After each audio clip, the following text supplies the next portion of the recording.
დილამშვიდობის ისე მოგესალმებით. 1 სექტემბრიდან რეცეპტების ინსტიტუტი სრულად ამოქმედდება. რას მოუტანს ეს მომხმარებელს აარიდებს თუ გაუჩენს ახალ თავის ტკივილს, რომლის სწავლის შეძენას ის მხოლოდ რეცეპტის შეძლებს. ამაზე ჩვენ სტუმართან ერთად ვისაუბრებთ. შრომის ჯანმრთელობისა და სოციალური დაცვის მინისტრი ბატონი დავით სერგეევი გახლავთ დღეს ჩვენი სტუმარით. დილამშვიდობის ბატონი დავით. და ასევე მინდა გითხრათ, რომ თქვენ შეგიძლიათ დაარკვევთ ნომერზე 220 და სწორედ ამ თემასთან დაკავშირებით დაუსვათ თქვენთვის საინტერესო კითხვა მინისტრს, რომელიც პირდაპირ ეთერში გაგცემთ პასუხს. ბატონო დავით, პირველი კითხვა რა თქმა უნდა საინტერესოა, რატომ გახდა აუცილებელი თავიდან რეცეპტების შემოყება ისე ამ აღდგენა ამ ყველაფრის? ზოგადად რეცეპტების ინსტიტუტი ჩვეულებრივი კლინიკური მედიცინის განუყოფელი ნაწილია, მაგრამ ჩვენ შემთხვევაში ამის საჭიროება ყველა ქვეყანას თავისი რეალობა აქვს. განაპირობა ორმა სისტემურმა პრობლემამ. ერთი იყო აბსოლუტურად უკონტროლო და მზარდი სააფთიაქო ნარკომანია, ხოლო მეორე იყო ქრონიკული დაავადებების წარმოუდგენლად მაღალი ციფრი. ეს ციფრი ახლაც რჩება გულისხმობ არტერიულ ჰიპერტენზიას, როდესაც მსოფლიოში ფაქტიურად მეორე ადგილს ვიკავებთ ამით. აი ეს ორი ძირითადი გამოწვევა ედგა ჩვენ წინ, ამიტომ ჩვენ ფაქტიურად ერთწლიანი ანალიტიკა მივუძღვენთ ამ პროექტს. ჩვენ შეხედულებით გავთვალეთ ყველა რისკი და მე ვფიქრობ, რომ ეს იქნება წარმატებული პროექტი. რასთან იყო დაკავშირებული თავის ფაქტორები? იყო რეგულაციასთან დაკავშირებული, რომელიც იყო პარადოქსი, არსებობდა და არც არსებობდა, იყო ჩანაწერი, რომლის მიხედვითაც კი რეცეპტით უნდა გაიცეს, მაგრამ თუ ურეცეპტოდ მოვიდა ადამიანი, უფლება არ გაქვს, რომ არ მიცე ეს მედიკამენტი. ამან გამოიწვია აბსოლუტური უკონტროლობა. ცხადია, ჩვენ ვეცადეთ, რომ გაგვეთვალა რისკები, რომ პაციენტებს დამატებითი ბარიერი არ შექმნოდათ ამ რეცეპტების ინსტიტუტის აღდგენით და მე ვფიქრობ, რომ ეს წარმატებით შევძელით. და რატომ 1 სექტემბრიდან? იმიტომ რომ სწორედ 1 სექტემბრიდან საქართველოს უკლებლივ ყველა მოქალაქეს მიეცემა სამედიცინო დაწესებულების თავისუფალი არჩევანი. რაც აქამდე არ ჰქონდა. ძალიან მნიშვნელოვანია. და რა ტიპის პრეპარატებზე იქნება საჭირო რეცეპტის? აქ გამოიყო 3 ჯგუფი, ისედაც გამოყოფილი იყო 3 ჯგუფი, ჩვენ მცირედი გადაჯგუფება ჩავატარეთ. მე მოკლე ლოგიკას გეტყვით, რის მიხედვით ერთიანდება ამ თემ ჯგუფში. პირველ ჯგუფი ეს არის ნარკოტიკები, მათთან გათანაბრებული მედიკამენტები და ფსიქოტროპული საშუალებები. მეორე ჯგუფი, რომელიც უკვე დაექვემდებარება რეცეპტების გაცემას. ეს არის ისეთი წამლები, რომლის უკონტროლო მიღებამ, ექიმის მეთვალყურეობის გარეშე მიღებამ შეიძლება გამოიწვიოს ჯანმრთელობის და სიცოცხლისთვის სერიოზული რისკი, რომელსაც აქვს ბევრი გვერდითი მოვლენები, თუ არასწორად იქნა გამოყენებული და ვიწრო ეგრეთ წოდებული თერაპიული ფანჯარა, ინდივიდუალურად თუ არ იქნა შერჩეული, მაღალ რისკებში გავდივართ. და მესამე ჯგუფი, რომელიც თავისუფალ გაყიდვაში იქნება და დარჩება, რომელიც მინდა პირობითად ციფრი დავასახელო, 3300-ზე მეტი მედიკამენტები იქნება ურეცეპტურულ გაცემაში. სრულად ჩამოვხერხებთ დაახლოებით რა ჯგუფის მედიკამენტები შედის იმ წამლებში, რასაც შეიძლება მომხმარებელი ჩვეულებრივ რეცეპტის გარეშე.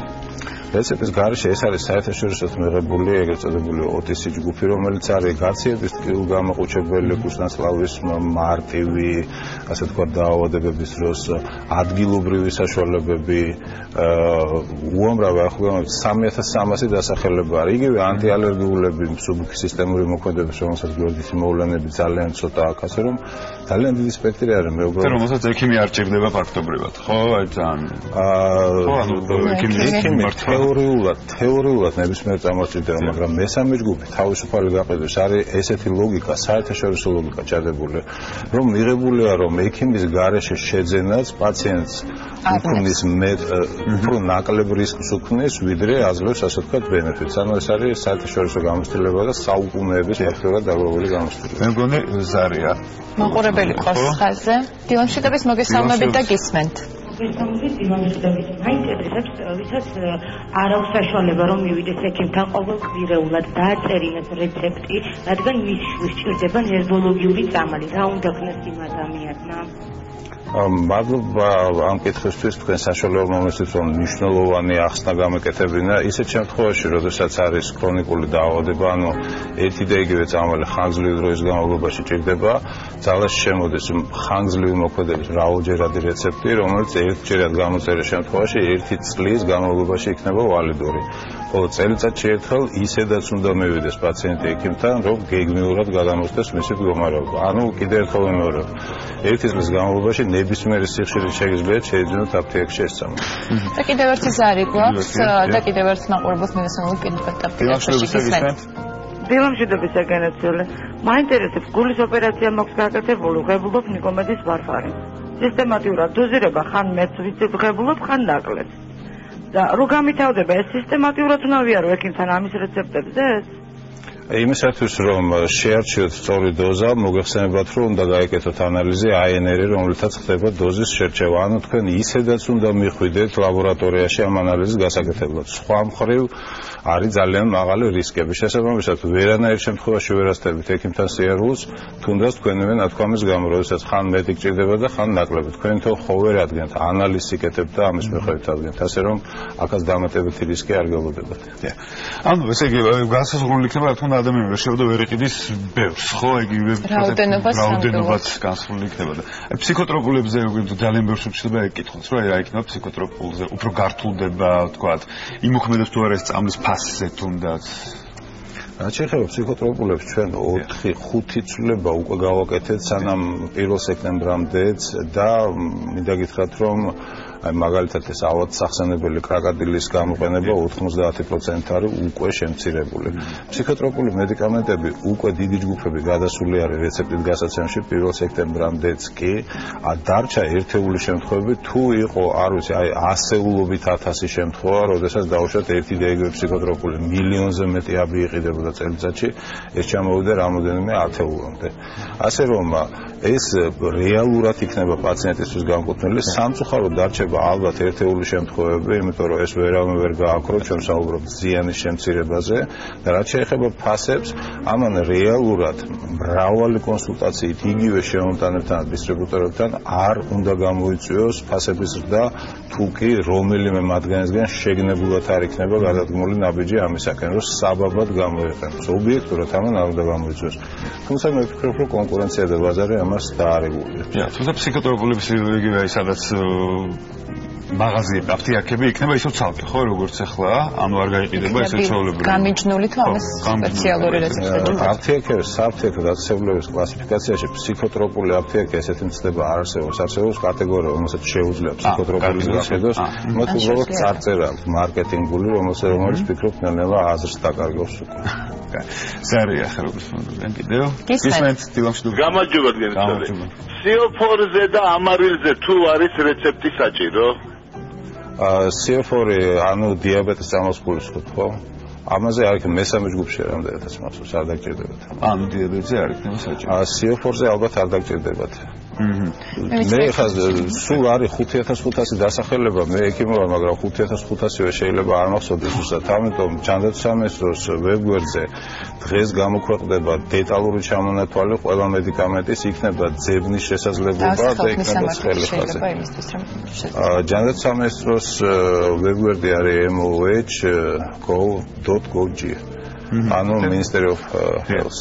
და ასევე ცხელი ხაზი 1505 ნებისმიერ დროს შეგიძლიათ დარეკოთ და გადაგამესამართებენ სპეციალისტთან, რომელიც კომპეტენტურ სრულ პასუხს გაგცემს.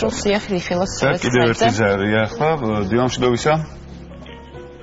გამარჯობათ. რამდენადაც გავიგე, სწორად 1 სექტემბრიდან ჩვენ შეგვიძლია ავირჩიოთ კლინიკა, სადაც სურს ვიმკურნალოთ. მაგრამ როდესაც ასარჩევი არ არის და კლინიკა ერთია, მაგალითად რეგიონში, რომელიმე ქალაქში და არ ვარ კმაყოფილი მკურნალობით, როგორ უნდა მოვიქცეთ მაშინ? გადაუდებელი მდგომარეობის შემთხვევაში, რა თქმა უნდა, არავის არ უსურვებს, რომ ესე აღმოჩნდეს მთელი საქართველოს მასშტაბით შეუძლიათ უახლოეს დაწესებულებას მიმართონ. გეგმიური სერვისებისთვის თქვენ არ ხართ შეზღუდული თქვენი რაიონის ან რეგიონის დაწესებულებით. აქ იქნება ტრანსპორტის ან მგზავრობის დისკომფორტი, მაგრამ შეგიძლიათ მთელი საქართველოს მასშტაბით ნებისმიერ სამედიცინო დაწესებულებაში მეთოდებს გეგმიური სერვისების მისაღებად. თუ თქვენთვის არ არის მისაღები თქვენ რაიონში. სამწუხაროდ რეგიონების თემა უკვლავად ეფექტივნურ რჩება, განსაკუთრებით ეს მაღალმთიან რეგიონებს ეხება, აქ არა მხოლოდ წამოზე, არამედ ხშირ საცლავის ქონოზე არის საუბარი. რა კეთდება ამის მიმართულებით იმისთვის, რომ გამოსწორდეს მდგომარეობა?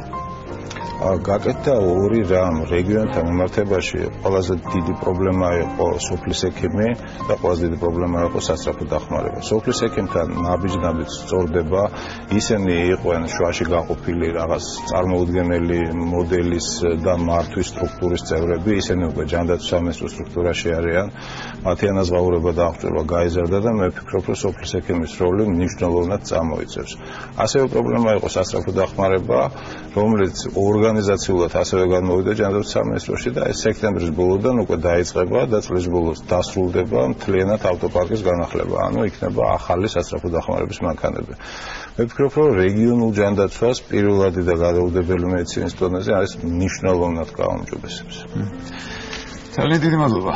დიდი მადლობა, რომ იყავით ჩვენი სტუმარი.